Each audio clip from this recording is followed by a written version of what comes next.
Paramount Pictures, but I've also worked in healthcare and biotech, as well as financial services. So a lot of my daytime work informed my writing. And I did the writing at night. I write for the American Management Association and for HarperCollins Leadership. So my 17th book just came out in May, so about 6 months ago.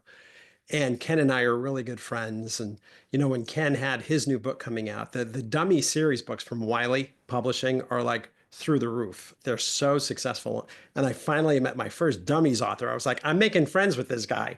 And we did. We became really good friends. We met through a local networking group in Los Angeles. And that's how we are where we are. So very nice to meet you, Andrew, and everybody else out there who's listening. So I first met Paul Falcone back in the days when I was in LA in publishing glossy magazines having to do with talent recruitment and relocation across the U.S. But California Bound is the premier product line. We had New York Bound, Florida Bound, Chicago Bound too, but they're all minor compared to California Bound's uh, prominence and cash flow. It was great. And the LA Chamber of Commerce made it its official newcomer guide for about 10 years. Bought a whole lot of copies. The LA Economic Development Corporation used it as an area recruitment tool for land development, foreign direct investment. And that's how I know Paul Falcone, because in his role in HR positions, recruitment and relocation were strong. Andrew Elliman is European Director of Business Development for a giant company called AGS Global Solutions. Andy Elliman, thank you for being on the show today. I know you've had a really busy pre New Year's month, and we're going to talk about that in just a minute. But tell us first about your job. This is about business today. Yeah, So tell us sure. about your job and about AGS worldwide. Yeah, sure. I work in the relocation and moving industry. I work for the AGS group, and like Ed said, I'm the head of European business development for the group. I've now been with them coming up to nearly 13 years, believe it or not. But I've actually been in the industry for, well, this will be my 37th year coming up now in the industry. So I hate saying that. It seems so long now. But yeah, I practically help companies to relocate their staff internationally anywhere around the world through the AGS vehicle. So we're in over 100 countries ourselves as well, constantly growing. The industry is changed a lot from maybe 20 years ago to the types of packages that people have nowadays. But the fundamentals are still the same. People still need to move. Companies still need them in location. And we're here to provide those services. So yeah, still good. So Andrew Elliman is very, very successful in that he's a people developer. And so he finds and recruits and assigns and looks after really good business people in not only England, but in other sites across Europe. And they build up those units, such as Germany, such as Amsterdam, Netherlands, and other locations. Would you like to get into that a little bit? Yeah, I mean, yeah, basically, although I'm based in London, the company's global. So if you think, when somebody says, "Where's your headquarters?" my answer really is like, well, where do you want it to be? Because at the end of the day, we're here for you, not for us. And so by taking that sort of look, you can grow a company quite quickly. And the interesting thing with AGS, they've been very successful. You know, the Mobilitas group that own AGS, the family, is still a family-run business. And we're actually, last year was our 50th year. We're actually celebrating this year our 50th anniversary as a company in this space, which has changed, as we know, a lot over the years. So being able to adapt and be there is great. And we are pretty much everywhere. Okay, so let's talk a little bit about you and Stranger Expeditions. This is a private enterprise Yeah. that Andy has begun, but it's based upon his own strange expeditions, including climbing and surviving Mount Everest. Yeah. So yeah, as a sideline, I've got a company called Stranger Expeditions, and it's really been set up because of the things that I've done myself. So I've been lucky enough to do Everest twice. I've got the world record for the highest dinner party in the world. And I've taken on a lot of challenges over my time and faced my fears. One of the other big challenges that I've done is at the age of 48, I couldn't swim.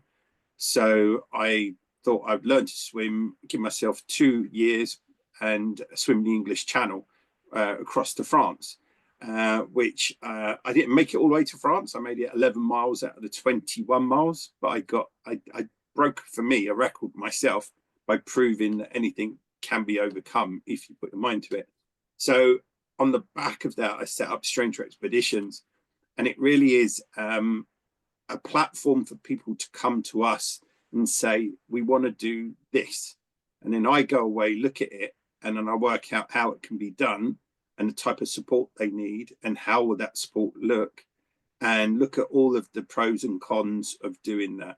So it's not your usual expedition company. We do things to Nepal, we do things in Morocco, in Norway, etc. But the main focus is you come with the idea and we'll try and make it as near to your idea as possible, which was the biggest problem I had when we said we were going to have a dinner party on Everest, and everyone said that's impossible. But like anything, it's only impossible until it's done, right? So that's the sort of mindset that we have at Stranger Expeditions. Yeah, and so now you're getting ready to write, or you're writing now the first book, and you already told me that you have a It's second nearly one. done. It's nearly done. It's Oh, nearly great. done. It's nearly done. It's nearly done. So the book that I'm just about to release, which will be, hopefully I'm releasing it on the 25th of April this year. And the reason being is that'll be 10 years to the first time that I tried to summit Everest, and I got caught in the worst earthquake Nepal's ever seen. So that time I nearly died that time, but the story is it was on the 25th of April back in 2015 when it happened. So I think 10 years after, I just want to tell my story. I want to tell people what it was really like, and then what happened after there as well. So it goes on to about the world record, going back and breaking that in 2018, and then looking for a new challenge, which was my English Channel attempt, and what that did, the way that went. I got so much from these trips, and it's always the journey that makes the difference. So I thought, well, everyone kept asking for a book. I give talks all the time, and everyone kept saying, is there a book? And I thought, okay, can I write a book? Now, you guys in the room are veterans at writing books by the sound of it. I've never wrote a book. And so I tried to write this book probably about 5 years ago, and I ended up throwing it all away. I didn't like the way I'd wrote it. It just didn't seem right. I just couldn't get my head around it. Whereas like now I've got something where I've just wrote it like it was for me. So the book is more for me, if that makes sense. So I wrote it for me, but hopefully others will like the book. That's the way I've approached it. So hopefully you'll like it. Hopefully you'll like it. Have a chance to read it. Well, congratulations. So I also want to interject right here before we move on that Andy is responsible for helping me uh, reincarnate myself, particularly in Europe. Let me jump aside here. My first ever European live conference event that I developed and produced was in November of '97, and it was held at the Hilton just north of the Marble Arch. And there's a gentleman who is now passed on, Frank Grace, American, but living in London many years, extremely successful. He was my local host partner. And the New York-based Jim Simpson at the time was involved helping me be introduced to Frank. And those two guys put me on their sleigh and brought me across, and I produced what turned out to be a Buffo meeting, first ever in London. And I think that's where you and I first met. I worked for Frank. Yeah, because he hosted that cocktail party in his Mayfair mansion, and there was wall-to-wall people, so you must have been there. I probably was. Yeah, and that was in '97. So about 3.5 years ago, he says, I want to introduce you to a friend of mine at a bank called HSBC, with a London headquarters in Canary Wharf. And we'd like you to consider bringing your meeting into the headquarters. And if we have our own purposes, but you have yours, and let's see how it works. So, so we've done 3 successfully in London with HSB host facilitator, and number 4 is going to come up this probably spring. And so I sent Cull a message the other day Mhm. saying, why not April? But I didn't know you were going to use April as your launch date. So I said, boy, this is like a great idea now. So the momentum is already, I can feel it moving. The earth's moving under my feet. That was a song, Linda Ronstadt, right? I think. But Ken Lloyd, this is all about you, not me. But the idea of giving performance appraisals and reviews can be pretty threatening, can it? I mean, where's the psychological safety in the mind's eye of the employee who has to deal with you? Well, let me open by saying, if you're doing them incorrectly, yeah, they can be threatening and treacherous and horrible. If you're doing them correctly and the way they're being done today, they're not at all. If anything, they're enriching and they're developmental. But sidebar, a couple of thank yous here. First, thanking Paul Falcone for certainly his comments and advice as I worked on this book. Paul's just been a great friend and just a super scholar as well, a great writer. And he also, as you said, introduced me to you, Ed, which was a second thank you. And frankly, Andrew, I listened to you. I am in awe of what you have done. And I thank you for that whole uplifting and very confident, realistic look at how we proceed in our lives. As a leader, you're helping people identify and then more importantly, get to their goals. And whether it's the top of a mountain or whether it's the top of their career, it's absolutely wonderful. It reminded me of a sign I used to see in my dad's office. My dad was a businessman. He had a sign on the wall that said, it can't be done. But then can't be is crossed out. It says, hasn't been. And that's really how he operated his business.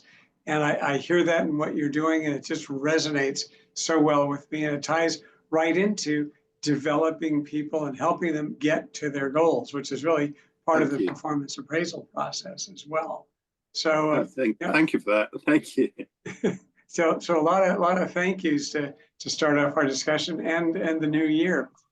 In terms of if appraisals are creating angst and stress and dissatisfaction and a feeling of an unsafe environment for employees, as well as for managers or supervisors who provide them, it just means we're not doing it right. That was pretty much the case with the old annual appraisal, where managers would sit for 6 months or a year before giving employees any reasonable feedback. Then, oh my gosh, the appraisal's here. I got to sit down with this person. I have to think, what did they do well? I don't remember that. What did they do poorly? Oh yeah, they caused this problem. So conceivably months after events have occurred, managers are giving feedback to employees. They're not happy getting it. They're certainly not happy with the delay. The whole ability to really develop and educate, move from what employees have done is totally disrupted. We know in psychology that feedback associated with behavior should be timed closely to it. That's completely missing. So yeah, the old-fashioned way, the once-a-year annual appraisals, which fortunately are going bye-bye, generate the kind of outcome that you're talking about. Today's appraisals, if they're done correctly and using current methodologies, are frankly more positive and more uplifting than that for both parties, because they're not sitting there out there alone. They're supported by other practices that we can talk about, one of which is continuous feedback. So, Andy, when you have such a multifaceted, multi-headed organization to develop across Europe, you have been blessed with huge accounts like Siemens, for instance, and some others, but it's your people in Germany that are doing it, not you, right? So Yeah. what's your secret to performance appraisals and phrases for Germans, experts, Yeah, well, and not dummies? it's slightly different because obviously I look after the development side, but actually each branch looks after the people that are in the branch. So I guide them from a perspective and help them when they have an opportunity. But it's down to the actual branch who look after the actual assignee. So they would do a lot of the appraisals as such. So I wouldn't be doing that area. Although, you know, it's quite often they'll say, well, what do you think? How does that person perform? What do you think?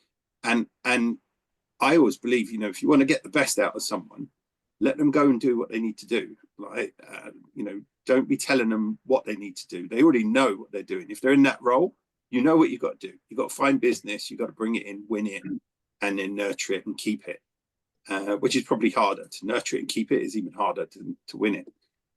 But at the same time, you know, it's you know, the branches themselves will actually do the assessments on the people because they're the ones that they're with them every single day. I'm not there every single day, and especially now we got screens like this. I can talk to them over a screen, but it's not the same as being in the room with them, right? So I can see the results for sure, but to me, it's more about the person, what they do, and how they do it. I think you need a good mix of people. Yeah, Ken? Oh, absolutely. And as I hear Andrew talking, I hear this just a very strong people orientation that underlies all of it, focusing on the individuals, on their growth, their development, what they want to do, how they want to do it, how they would like to continue to grow as individuals, to get to their goals, to fulfill their mission, and all in alignment with the appropriate values. And whether it's in terms of work ethic, in terms of right and wrong, staying within those guardrails at the same time, moving toward the kinds of objectives that they would like to achieve. And again, that's part of what performance appraisals, when done properly, really do. They help employees move along the path of career development, which is self-development toward their career goals, toward that mission, toward that vision. Paul, you've written several books, 17, and many more in your mind, I'm sure. But the one of them is to this day still a bestseller about giving feedback, about phrases, about tough conversations. Was that 1011 and 12 or something? Something like that. Phrases You're to close. use, right? Right. Why don't you Exactly. tell us about it? Well, the funny thing is, Ken, to your point, when you look at the Gen Y millennials, right, the roughly 45 and under crowd, and the Gen Z Zoomers, the 25 and under crowd, they're like the most studied generational cohorts in world history. We know everything about them. And every study I've ever seen, one of the top 5, one of the top 3 things that they're looking for is career and professional development. So Ken, what resonated with me as far as your book is, to your point, it's real-time feedback. It's constructive feedback. They want to learn their craft, master their trade. That training element is critical to their own career and professional development. The other part of it is recognition. You have to be able to recognize people. So many times, you know, the older managers that I've worked with, it's like they don't want to give public recognition. And it's so important because that's the psychic income, right? That's the free stuff. It doesn't cost you anything. But calling people out and saying, Andrew, you did such a great job with that. I'm really proud of you. Do tell so the rest of us can learn. How did that work? Well, all of a sudden, you know, people, their body language sits up and they can go home and say, my boss called me out and said I did a great job. Those little things make a tremendous difference. And the only thing I'd add to that then, Ed, for me was if you got the real-time feedback as bucket 1, and you got the idea of, you know, public recognition as bucket 2, Bucket three is giving them formal sit-down meetings, and I just follow the Wall Street. You know, in Wall Street, it's the 10Q report, the quarterly reports that feed the 10K annual report. I like to meet with my people quarterly, and I'll tell them, you set the time on my schedule. You set the agenda for the meeting. My job is to listen and coach and just hear where they're at. That's not the same as we talk all the time on the shop floor. It isn't. This is more dedicated to them. This is their chance to shine. I want to listen to how they're doing in terms of their career and professional development. What training do they think they need next? What are some of their longer term and shorter term goals in terms of certifications or whatever? What could we be doing differently as a team? But giving people that dedicated attention and listening, truly listening to what they have to say and making them part of that solution, that's the glue that binds people. So Ed, to answer your question in the short form, what I want to do, my books are called 2,600 Phrases. There's one is the 2,600 Phrases for Effective Performance Reviews, and one is 2,600 Phrases for Setting Effective Performance Goals. The idea is make it so that you can hit them in the heart. It's an emotional relationship. What makes someone really feel good and engaged and working at their highest capacity basically is their relationship with their boss. So the degree that you can kind of call out what strong leadership should look like with that emotional bent attached to it and building interpersonal connection with your employees, you're going to get stronger leadership teams. And as that muscle goes, when you strengthen that leadership team, the culture follows. They're really the ones, those middle managers are the ones that drive everything. The expression people join companies and leave managers is true. So the wise investment is invest in that operational leadership team, your middle level and your senior level leaders, and the rest of the employees will all benefit. So that's kind of what those books are about. So you've been elevated, Paul Falcone, by the American Management Association. Congratulations to their board, but you can get into that, please, in just a moment. But before you do that, I'd like you to address one of the latest books that you've done, or two, related to the same topic, and that is the first-time HR manager. And plop, crisis, now what? Yeah, it's funny. Thanks for bringing that up. So there's a book called The First Time Manager, which has been around since the 80s. And HarperCollins decided to build an umbrella of books underneath it. So there's the First Time Manager HR, the First Time Manager Sales. There's going to be all these different disciplines within that book family. They're being developed as we speak. But they asked me to write two of them. They first asked me to write the First Time Manager HR, which I was honored to do. But then they said, Paul, could you write a book that could pair with all the other ones? Like, think of a topic that someone picks up the First Time Manager Sales, but they're like, oh, I need this other First Time Manager book too. What would it be? And I said, I don't even have to think about it. Leading Through Crisis. First Time Manager, leading through crisis and disruption. We're all building the plane while we're flying it. These are crazy times. Managers are exhausted. They're individual contributors with their own deliverables, but they've also got to take care of tend to the care and feeding of their employees. Who's there for them? And how do you have their back, so to speak? And that was really the intention of that book, going through whether it was departmental crises, individual crises, company crises, community crises. There's enough to go around. So that book was written with the intent. It's not even just for first-time managers, but as part of that series of how do you help managers really navigate these rapids these days, because they change very, very quickly and they're pretty severe.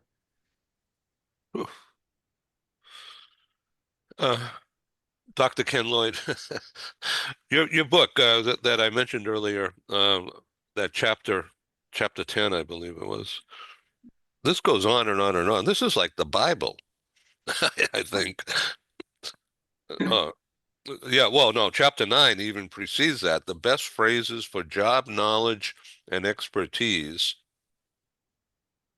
How did you come up with all this stuff? This is just amazing depth. Well, just before I answer that, let me show a book here. There we are. This is a great book. Oh, that's it. That's Paul's book. Yeah. Don't leave home without it. Oh, you're on mute. You're on mute. Sorry. Thanks, Ken. Appreciate it. I gave you the plug. That was very nice of you. Thank you. Priceless remarks. I'm glad you found your voice. Yeah, in terms of coming up with sections for phrases, it was really a matter of looking back at my own experience as VP of Employee Planning and Development for a major medical apparel company. But along the way in my career, I taught in the MBA program over at UCLA, was a newspaper columnist for 20 years, dealing with workplace issues. I did a great amount of research on the topic.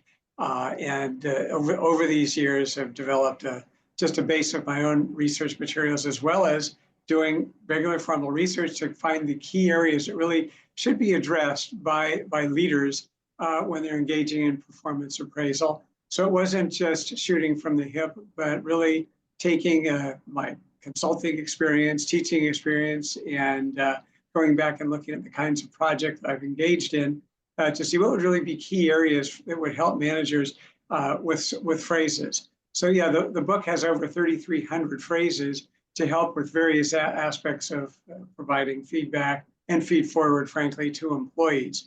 But it's not for managers, just use this phrase, but here are the phrases. You can use them, you can tweak them, you can adjust them. Maybe this will trigger another thought for you. Oh yeah, I want to combine these two phrases. But just it's a tool. It's to help them. It's more coaching as really a performance appraisal as opposed to saying do it this way.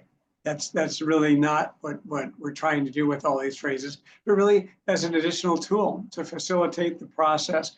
And a lot of managers think, oh my God, writing is a curse. What am I going to say? Well, here's some phrases that might help you in this specific area that you're focusing on and helping to develop your individual employees. So, Ken, your book can be found on Kindle, right? Yes, yeah, it's on Kindle. There's a hard copy as well, and it's also at www.dummies.com. They also have what they called bonus chapters, so a few chapters that I had written that they thought would work well online. So those are in addition to the actual printed version of the book. Ken, you just mentioned the phrase feed forward rather than feedback, you know? Yeah. So when someone's giving you feedback, so I'm in a subservient position, and you're giving me feedback on something I did good or did bad. But what's feed forward? Sure. May I tell you, quite honestly, the first time I heard feed forward was from Paul Falcone. Okay, so just so you know, and I think it's a brilliant expression. I have a sister who was in school administration for many years. I saw her over the weekend as part of our New Year's celebration, and I mentioned the phrase to her, and she immediately related to it. Yes, feedback. Let's look at your past performance and how did it go? What went well? What didn't? We're looking in the rearview mirror. Feed forward. Okay, what are we going to do? And not from the standpoint of disciplining or criticizing. It's forward looking. What are we going to do to help you build in the areas where there may have been some performance that could have been better? What kind of training, what kind of upskilling can we provide? What kind of courses can you take? What kind of webinar, seminar, programs, degrees that you might want to pursue? Let's talk in the future about the future as to the kinds of steps that you would like to take to help enrich your performance, which ultimately will enrich you. So it's really, now we're looking forward with the employees. So it's very coaching related, and coaching is an important element in today's appraisals, that we're acting more as coaches certainly more as coaches than as I said, disciplinarians or know-it-alls or any of that. We're coaches. We want to help our employees develop. Paul said it, particularly with today's millennials and Gen Z, we're talking Gen Y and Gen Z, they want that kind of feedback. They want that feed forward. They're very interested in career development. So feed forward ties directly in with that. Paul, what do you think? I'm just glad that I helped contribute to the family party that you had with your sister. And Clearly. no, that's great. I'll share one quick thought on that, Ed, if you don't mind. So, having these quarterly meetings with the employees, these touch bases where they're in control, they set the time, they set the agenda. First of all, I think they really appreciate that. But ultimately, what my goal is, and Ken, to this point of Feed Forward, historically, what's happened in annual reviews is 80% of that meeting, if not more, was spent judging the past, and people felt judged, and managers didn't feel comfortable. And if you were lucky, they spent 20% talking about goals in the future. Where I'm saying is where you want to flip it is because you've been having these discussions about their performance throughout the year and their career development, when it comes down to the annual time for the annual sit down meeting, right, the scorecard meeting, you can spend 20% of your time looking backwards and recapping what you've talked about throughout the year.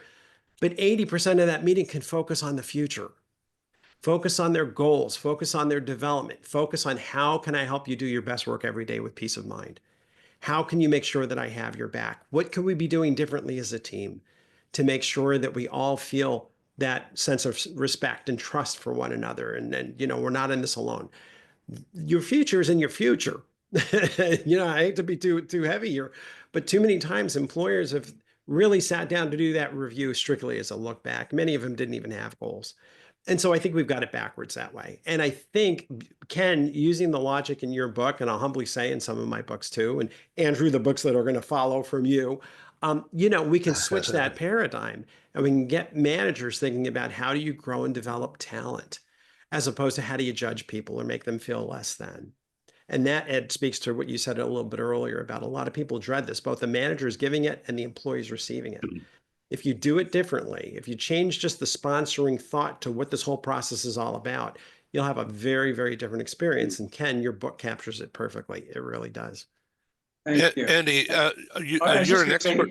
I was just going to say, underlying Paul's comments. Hello, this is the wonder of our remote conversations. But very quickly, I just underlying a lot of what Paul is saying, and I know he is very strong in this area, is the whole concept of two-way communication. That it's not just a matter of talking to, or worse, talking at your employees, but it's a bona fide, open discussion where managers, the leaders are engaging in active listening and truly engaging with their employees, not coming in with, here's the track I'm going to run on, here's what I'm going to say, and here's what you're going to hear. It is truly a discussion. Underlying that type of approach with two-way communication is a strong sense of respect, trust with your employees. You're really interested in them as opposed to interested in hearing yourself talk. And that whole 80-20 percentage in the past, performance reviews also tended to have the so-called leaders or managers talking about 80% of the time. And that's changed as well. So it really is a two-way, bona fide two-way process. Sorry, Ed, I didn't mean to interrupt. No, it's all right. I'm just chomping at the bit to ask Andrew a question. And I wrote it down so I don't forget it now in this 5-minute interlude. So Andy and I come from the mobility industry, which has been around forever since Moses transferred people to the future land, and they had to endure the household goods transportation and everything they had in the Red Sea on their back, And so then they got into fire and brimstone, so today's transferees don't have fire and brimstone to deal with, but it could be close to that. Depends on the family situation and the services industry. So the industry that we're both in, and Andrew more hands-on than me, I'm just reporting on it as such, but the industry's changing. And, AGS is a perfect example of consolidation and major growth as a result of that refiguring who they are and what they're doing and defining it and being the leader, as a matter of fact. But others are not so fortunate. And so the industry is changing. A lot of people within the industry are talking about it openly. Andy, would you like to talk a little bit now about what you've just heard from Ken? Yeah, I think the communication part, and I think the biggest thing for me, I come from a development area. I'm business development, and one of the biggest things I was ever taught, and this goes to what you just said, Ken, and you, Paul, was don't talk, listen. Right? Actually listen to what they're looking for. don't try to, from a sales point of view, if you run in and try and sell everything, you're never going to make anything, right? But if you actually listen and find out what the actual issue is or their problem is, and you understand what they're looking for, then it was an easier way to understand, okay, this is what they're going to need.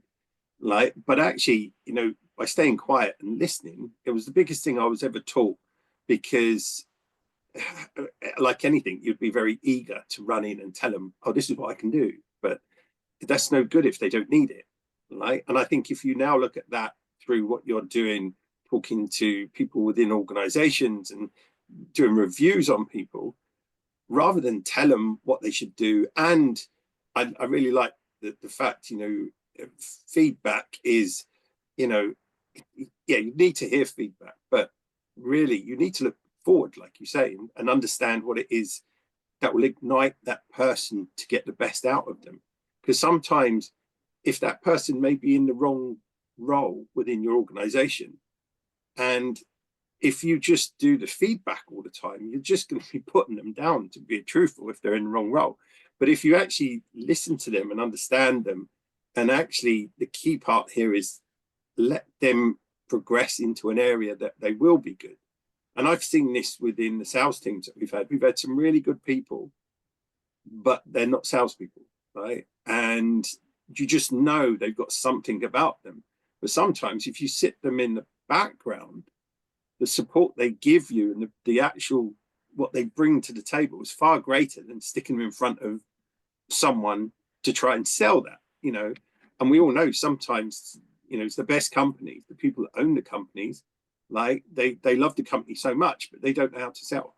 So I know I'm using the sales sort of approach to it, because that's my background. But if you reverse that back to the people that you have within the organization, then I think, understanding, listening, I think it goes far greater, and people, if you ignite them, they'll do it. And I do that on my expeditions. You light the fuse and then you watch them go, and they turn into incredible people, these people that do this. So I thank you very much for sharing this, so much to talk about. So I just want to begin to sum up. We're not ending, but just begin as we head towards that exit, because we can go on, but the audience doesn't have time for all this. So you recently embarked on a charity tour wearing a Santa Claus outfit and walking around certain hamlets and villages in the English countryside, raising money. And in a Santa Claus outfit in the nasty UK In terrible winter, weather. and with Heidi, your black dog, walking through the streets, bringing cheers and smiles to people in the dark, rainy, cold days of pre-Christmas. And I follow you because you posted all this stuff frequently as you went along on Facebook. I say, how do you keep dry? How do you keep going? How do you get up the next day and do again? From hamlets and countryside to lakeside to mountain, and then ending up in the financial capital in the city. Very different group. Did you spend most of your time in the city bars? No, to be truthful, I mean, it's so the idea, it wasn't really an idea. I wanted to walk 100 miles before Christmas. It was mid-November, and I thought I need a challenge. And I'd heard about this young man that had he was 18 years old, and he's got a brain tumor, and he went to my daughter's old school that she went to, and he was an up-and-coming rugby player. So I got in touch with the family, and I just said, look, I'm going to do a walk. Would it be okay if I raise money for the charity? And do I have your blessing? And I said, but I'm going to dress up as Santa Claus, and I'm going to walk 100 miles with my dog. And they were like, go ahead. We love the idea. And then, so I always knew I was going to do something, and I always like to give back. So if you do something, you give back. For me, I just heard this young man needed help, and I hadn't met him. I did. I think I was 4 or 5 weeks into the walk, and I hadn't even met him. Like, so I have met him now, and he's a lovely lad. But he needs help. He needs help. And so I went on this journey, but then I thought, okay, well, I'm not going to do. I've only got weekends to do it because I work full hours through the week. I need to make sure I do out of work hours. And so I only have the weekends, which gave me 5 weekends to do 100 miles basically. And so I thought, well, where can I pick some iconic venue? So I picked the Jurassic Coastal Line down on the south coast to start at the end of November. I walked from Devon to Dorset, covered about 25 miles. So that was a quarter of my journey done over a weekend. So I want to just jump in here and ask you about Jurassic. So does that mean there used to be dinosaurs there? Yes, yeah, it's the known place where the beach, you can still find fossils all along the beach. I mean, it's an incredible place that we have in the UK. It's world renowned. It's actually a World Heritage Site as well. I always thought that Jurassic Park was in Hawaii, but maybe that's just where they filmed. No, this is not Jurassic Park though. This is the Jurassic Coast. So it's known for its fossils and everything. So it was a great walk, and the weather was nice. And then as we hit December, the UK had 2 of the worst storms to hit, like you in the US. The UK had some horrific storms. And I thought, well, I've got to carry on. I've now said to everyone I'm going to do this walk. So I ended up walking the Jurassic coastline. I walked the City of London. I walked the City of Birmingham, which is mid UK. I walked the City of Cambridge. I did the Bedfordshire countryside. I did the Hertfordshire countryside. And then I ended it by climbing Mount Snowdon in Wales, which is Wales' highest mountain, on the 21st and 22nd of December. And the weather was horrific. It was raining most of the time. We had high winds. I got soaked. I dried out. I got soaked. I dried out. I slept in my car just so it was easier to get on the mountain quicker. And you said why? I was doing it. Well, before the why, how did Heidi do all this? She's fine. I mean, my dog is what they call it. She's a breed. Her breed is called a Munsterlander, a large Munsterlander. They're a German hunting dog. So she's a big dog. She dealt with it no problems. In fact, she wanted to go more. She'd go all day. Right? So yeah, we just took on this thing, but it was really interesting because taking a dog into the city, it was unusual because we don't see many dogs walking around the city, if I'm honest. So especially with Santa Claus. Yeah, and I was dressed as Santa. But what happened was, like anything when you do these journeys, some really incredible things happened on this journey. I had people coming out their restaurants. They started following the journey that I was doing. It was across the media sites. I was getting fed. I was getting watered. I got invited into different pubs to have a pint along the way. I had some photos. They were the nice parts of it. And then I had some very humbling parts that happened. So in London, I come out of King's Cross Station and walk down to Baker Street. And it's quite a walk. And I pass a load of homeless people that, unfortunately, our cities are always full of homeless people. Wherever you go in the world nowadays, it breaks my heart. And this guy got up from behind me, started shouting, and I thought, oh, am I going to have trouble here? And he came from behind and he grabbed the bucket that I had. And as I turned round, he put all of the change that he had got that morning, that he had been begging for that morning, he put it all into the bucket. And I said, you really don't need to do that. You need to get yourself a night's kip in somewhere warm. And he said, I read the bucket and that young man needs help. And I was really humbled by that. And I thought, wow, there's a guy that's got nothing. I've just passed some of the richest hotels in the world and people have asked me for photographs and then walked away and not give me anything.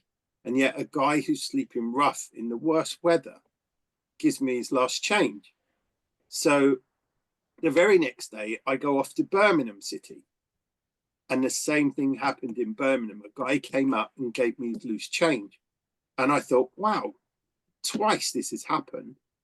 And then bizarrely, I was in Uxbridge Town, which is near to where I work, because I went into the different offices as well. I went into different companies' offices to promote it all. And I was in Uxbridge, and there was a lady pushing a shopping trolley full of bags, blankets, everything. She obviously lived on the streets, and she asked if she could stroke my dog. And I said, of course you can. And she sat there stroking the dog for quite some time. And I was chatting to different people walking past. And then I said, you make sure you're warm enough. And she said, yeah, I'm fine. I'm fine. And I said, okay, will you take care? And as I walked away, she said, hold on. And she got her purse out and put 30 pence. I mean, it's only a little bit of change, but she put her money in. So I had 3 homeless people donate. And I still try to understand it. Sometimes I think it's some kind of sign. I think maybe I need to do something for homeless people now, but it was just incredible to see the love that they had. And I see it. People walk past them every day. So I did a big post asking everyone who'd read my post that on their way to work, if you see a homeless person, can you give them enough money to buy a cup of coffee that day?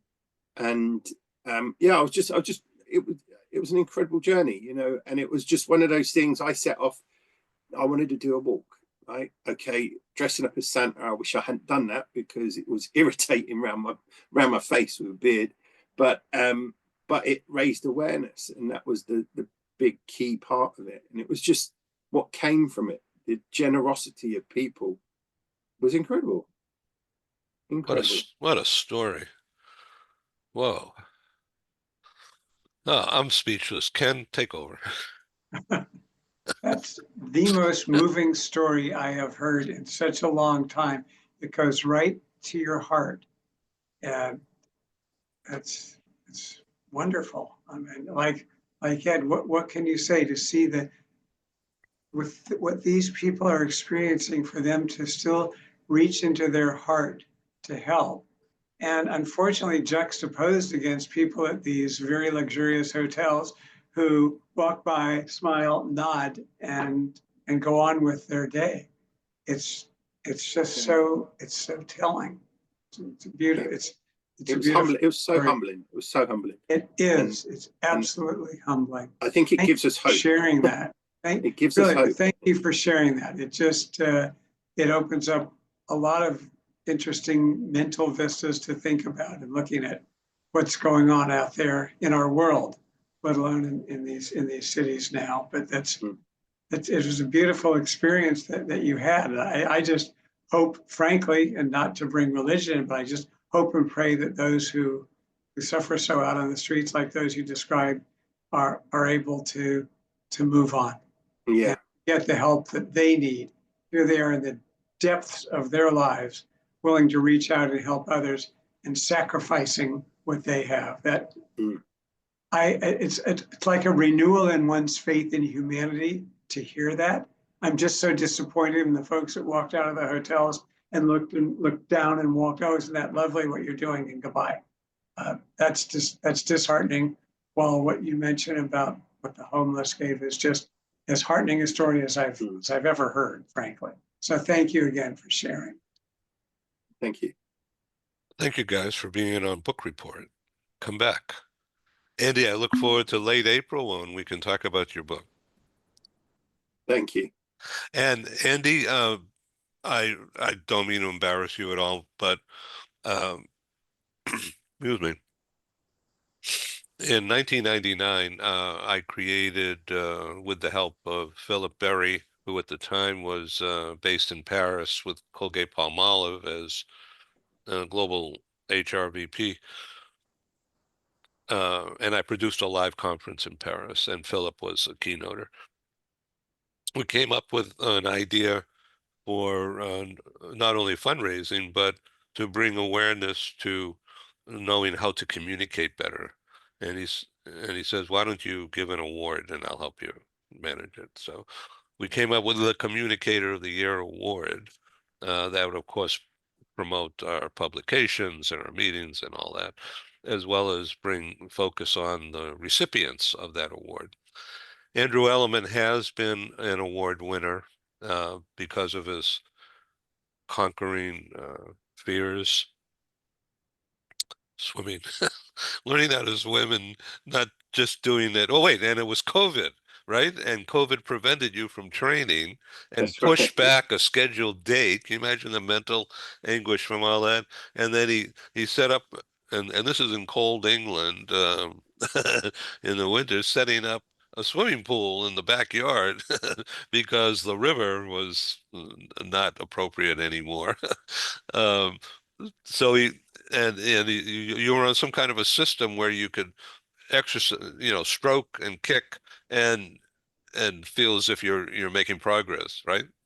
That's right. Yeah. Yeah. Yeah. So I, in my wisdom, anointed Andrew Elliman as communicating the will to challenge himself and to do big things and get himself out of status quo. That's communicating. And there he was again this past pre-Christmas, traipsing all over the place, and now telling us the depth of the story. I didn't know that. And so congratulations to you again, Andrew Elliman. Thank you. You epitomize what the Communicator of the Year award should be. Thank you. So anyway, we're going to do a TV show about this later. And you and others will be involved. Anyway, I've talked too much today. Thank you for being on Book Report, and please come back again. Thank you. You'll all get a copy of the show. All right, I'm going to sign off and let everybody go to work. Thank you. Nice to meet you all. Thanks, everybody. Pleasure.